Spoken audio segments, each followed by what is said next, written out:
When it comes to relationships, and especially sexuality, the gay world is obviously quite different than the straight world.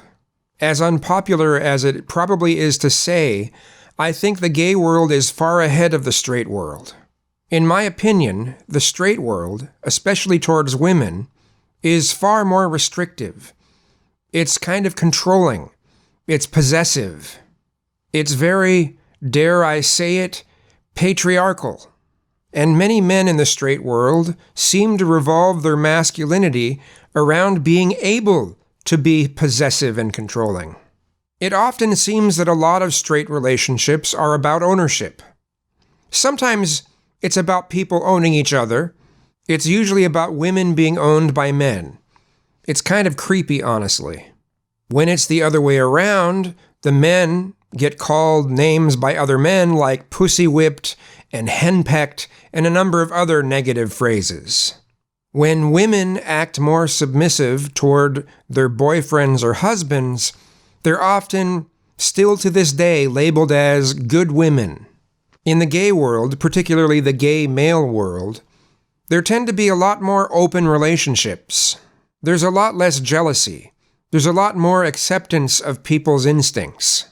Most people in the modern world in general, particularly since the sexual revolution, don't revolve sex around the child-creating element of it.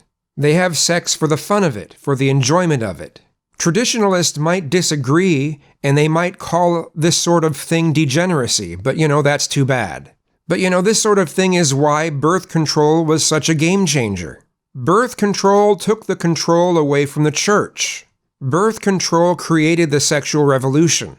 Since gay people don't have the creation of children to worry about, they're able to look at sexuality far more freely than straight people usually are. Which is why, in my opinion, they're able to be a lot more ahead on the subject of sexuality. To me, gay people are able to be a lot more adult about the subject of sexuality. Again, there's more of a focus on actually pinpointing our instincts, breaking apart our instincts, breaking apart our wants and desires, instead of putting negative labels on them. Do some gay people take this to extremes? Certainly. I wouldn't claim otherwise. Anything can be taken to extremes. I just think a lot of people are scared of society changing to be more open about sexuality. There seem to be a number of people that are pining for a time before we had birth control, for a time before the sexual revolution. Well, that's too bad.